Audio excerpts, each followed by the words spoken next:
What happens when the world writes you off? This is the journey of a young man, haunted by poverty, dismissed and openly humiliated simply because he had nothing. He was just a boy forced to make an impossible choice, trading his textbooks and his education for the desperate duty of caring for a sick mother. Everyone, from his peers to his teachers, whispered the same poisonous prophecy: he would never amount to anything. They saw a dropout, they saw a failure, but time, as always, keeps the ultimate score. Fast forward to today. That same humiliated boy stands as the undisputed owner of a thriving, multi-million-dollar corporation. And here is the ultimate twist. Those arrogant schoolmates, the ones who once sneered at his poverty, are now unemployed, waiting on his approval, applying for jobs just to make ends meet, working directly under the man they once scorned. This is the chronicle of Samir, the boy who absorbed every insult and instead built his empire in absolute silence. Our journey begins in a nondescript city, within a humble, weary neighborhood where the old houses seemed to hold their breath against the wind, and the streets smelled permanently of daily struggle and hard-won dignity. Here, Samir was born, a quiet child with deep, watchful eyes, accustomed to observing the world far more than speaking to it. His story did not start with promises or privilege. It began with a profound absence. His father had vanished when Samir was just learning to walk, leaving behind nothing more than a faded photograph and a surname on a document. From that day on, his mother became everything: sanctuary, sustenance, engine, and refuge. They lived within 4 small, peeling walls where the wind was a constant, unwelcome tenant, and the refrigerator was almost always empty.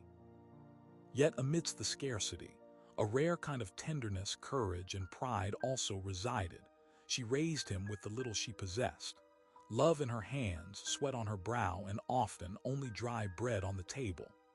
While other boys dreamed of expensive toys, Samir learned to dream of the essential: that his mother might rest, that there would be food for the following day, and that someday everything would irrevocably change. He attended school each morning in patched shoes, a faded uniform, and a hand-me-down backpack that creaked like his nascent hopes. But inside him, he carried something far more valuable than any luxury: a potent, unwavering belief in his own future. By age 14, Samir was reserved but filled with a quiet, burning determination. He walked into class with his head held high, even though internally he carried the weight of profound need. He excelled, focused, and absorbed every lesson as if it were pure gold, understanding that knowledge was the only key capable of unlocking the life he craved. His school supplies were secondhand and often incomplete, but this only fueled his drive to outperform everyone else. When he returned home, he would find his mother in the kitchen, exhausted yet always smiling, organizing the homemade sweets and empanadas she would sell on the street tomorrow. Samir would hug her tightly and declare, "One day, Mom, I will give you a better life. You will never have to work again." She would simply look at him, her eyes clouded with both deep pride and gnawing worry. At night, before sleep claimed him, Samir would look up at the cracked ceiling and speak to a higher power. He never asked for riches or miracles, only for strength. Strength to endure, to persist, and to carry on for just one more day. Though still a teenager, his heart held a clear ambition: to become a successful entrepreneur, not driven by selfish ambition, but by a powerful love for his mother and the dignified life he envisioned building. But in the hallways of the school, the whispers began. Some classmates mocked him, laughing at his worn shoes, his taped-up backpack, the fact that he lacked expensive cologne or a modern phone. "Brother, you smell like hard work, not like success," they would sneer, their laughter harsh. "Why even bother coming? You aren't going to get anywhere." Samir listened in silence, his jaw tight, his heart burning with righteous fury. 2 students, Nicolas and Valentina, were the worst offenders. He, the son of a wealthy merchant, and she, from a family of comfort, constantly sought to extinguish the only thing Samir had burning, his faith in himself. One afternoon, weary of the constant malice, Samir stopped, faced them, and spoke in a firm, calm voice devoid of anger. "You laugh now," he said, "but one day I will be someone important. I will achieve it, and it won't be because of money. It will be through my own silent effort, you will see." Their laughter exploded instantly. "You, important," Nicolas scoffed. "With whose money, friend? The money your mother makes selling cheap sweets and pastries." Valentina let out a dry, dismissive laugh. "All you're going to be is another poor dreamer. Get real." Samir did not reply further. He lowered his gaze, took a deep breath, and walked away. He knew that words held far less power than silent, tireless work. And though the pain of that day stung, it galvanized him, forging an unbreakable promise. Never again would he allow others to define him by what he lacked. Then came the turning point. One afternoon, Samir arrived home after school to find the cooking pot empty and the table unprepared. This was unprecedented. His mother, however tired, always greeted him with something warm. "Mom," he called from the doorway, dropping his backpack. He found her in the bedroom, pale, trembling, and with dry lips. "It's just fatigue, son," she whispered. "It will pass." But it did not pass. The next day, the fever persisted, the exhaustion deepened, and her body began to fail. After frantic attempts, Samir managed to take her to the clinic. The diagnosis was clear: a chronic, limiting illness. She needed constant rest, careful attention, and expensive medications. Samir watched her lying there, frail and still, and something within him snapped. A wave of fear, responsibility, and protective love overwhelmed him. That night, as his mother slept weakly, he sat beside her in silence. He did not cry, he only thought, and then he made his decision. The next morning, he gathered his textbooks, folded his uniform for the very last time, and placed them away.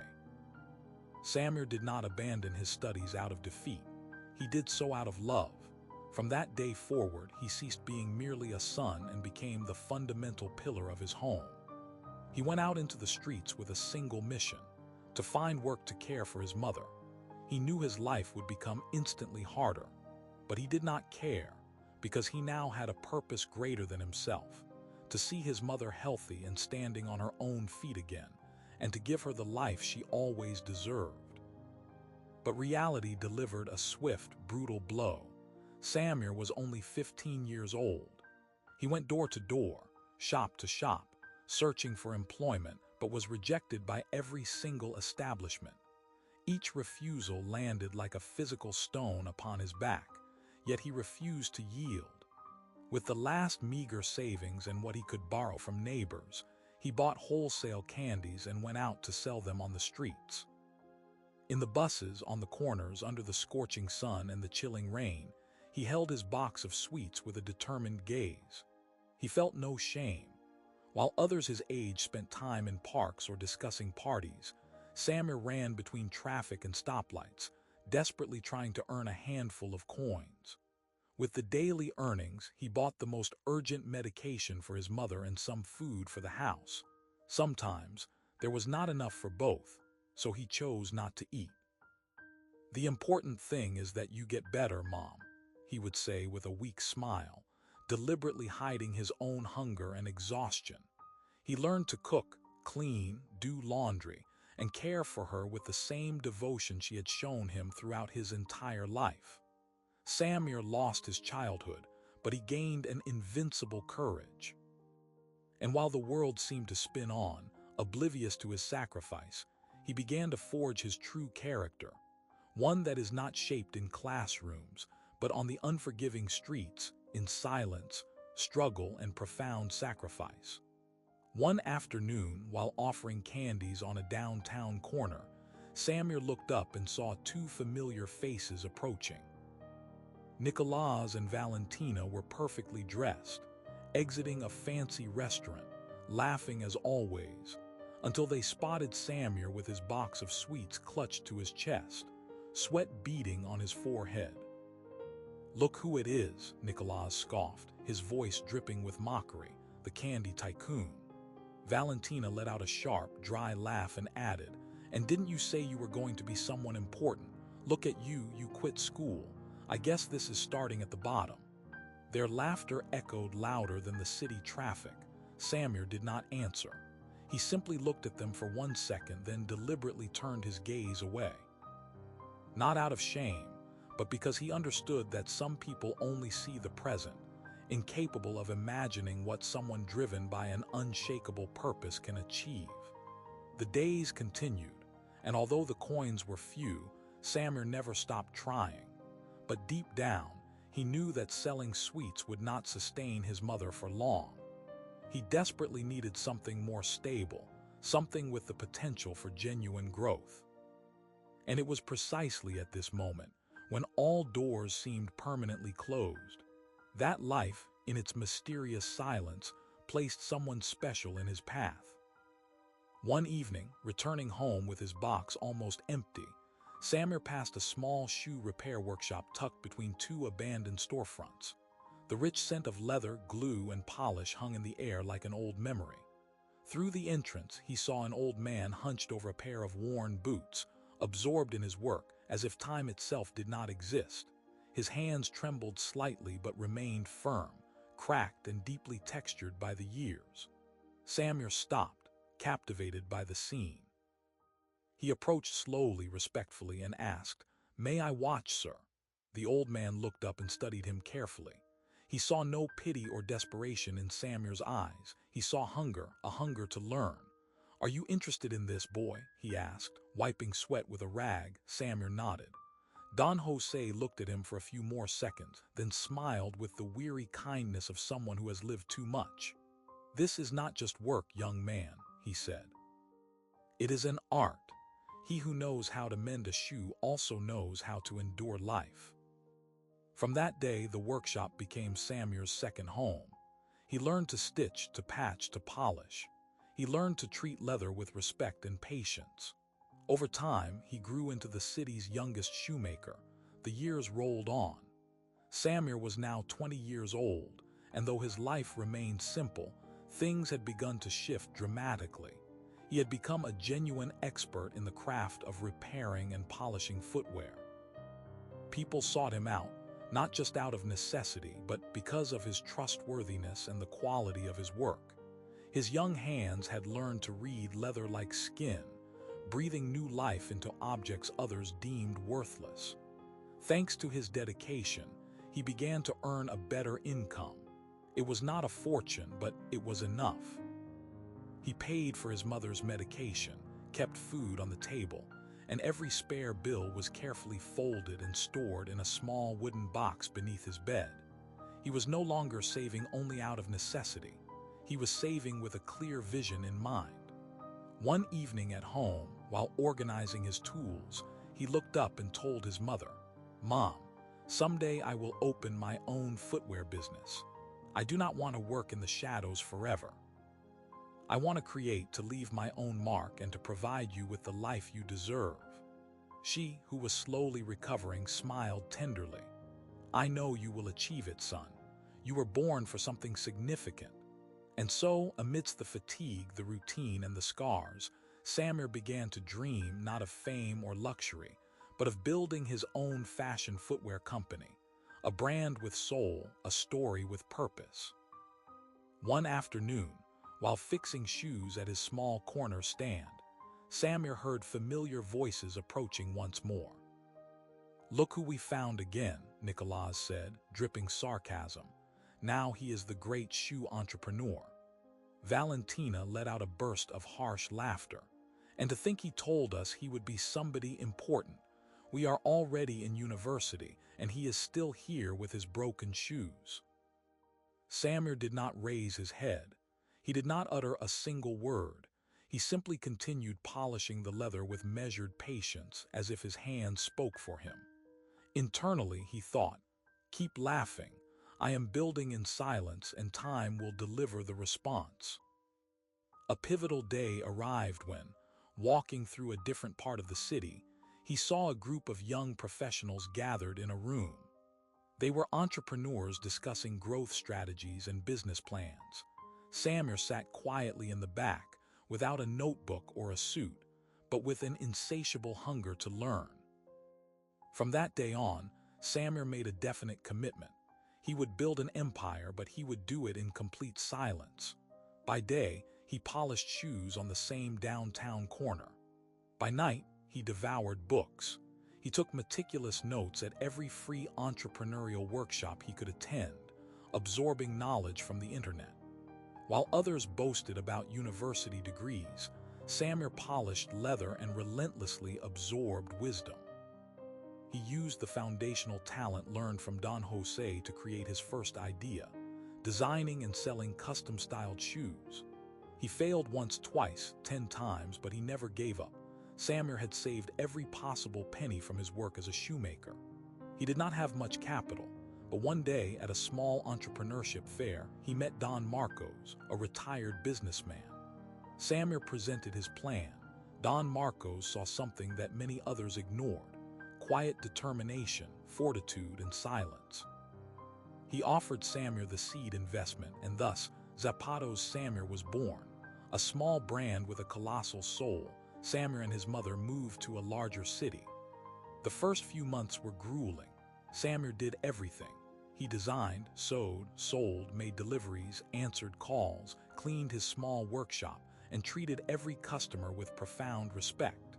He slept only a few hours and ate when he could, but he never complained and never boasted.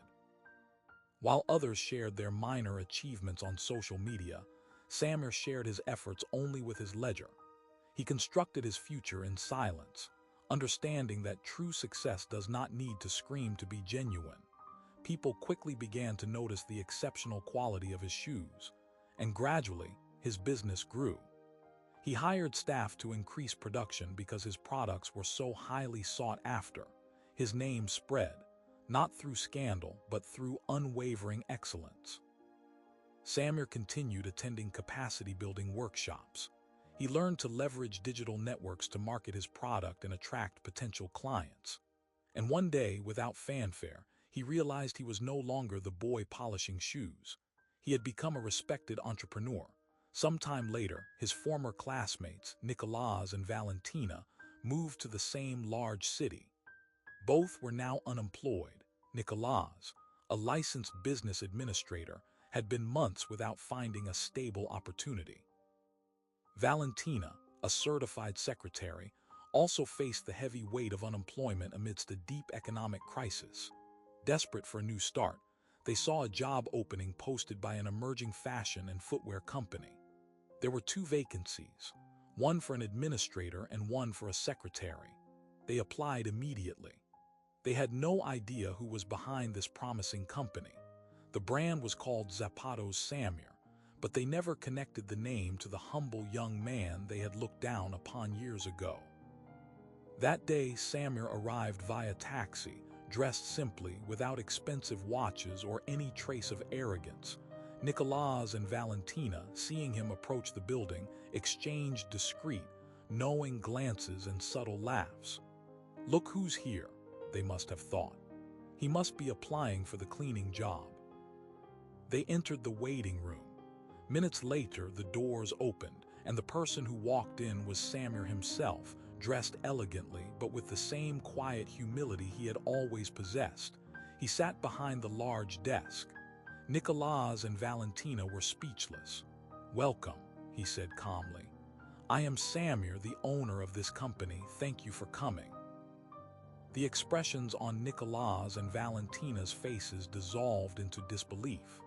They stood paralyzed, unsure whether to beg for forgiveness or simply ask for the job. Samir did not humiliate them. He offered them both positions because he knew that success is never shouted. It is demonstrated. While they were busy mocking, he was busy building. While they were talking, he was learning. While they were boasting, he was working in total silence. And so, Samir built his empire not with noise but with consistency. Not with privilege, but with tireless, honest effort. His mother, fully recovered, now lived peacefully, completely free of worries. He had fulfilled the promise he made to her years ago. Samir's empire was born not of ego, but of quiet sacrifice. And that is the kind of success no one can ever take away from you. The story of Samir was not one of immediate applause or public accolades. It was a story woven in silence, using the thread of sacrifice and the needle of determination. He never boasted, never screamed his progress, but he constructed something in silence that time could not ignore, something that neither mockery nor obstacles could ever stop. Because sometimes, those who presume the least are the ones who achieve the most, and true success makes no noise, yet its results leave a lasting echo. Build in silence. Do not boast. Let people think you are losing, but silently, you are building the foundation of your future. Do not share every single plan because there are people who do not want to see you triumph. So, as you reflect on everything you've just witnessed, I have to ask you this profound question. Are you truly going to let the fleeting doubts and the negativity of others become the barrier that holds you back from your own incredible journey? If this narrative resonated deep within you, and you committed to staying until the very end, please take a moment right now to share this story. Your simple action ensures this powerful message can reach and impact countless others who desperately need to hear it. Don't forget to smash that like button, but more importantly, hit that subscribe bell immediately. By joining our growing community, you guarantee you won't miss the upcoming transformative stories.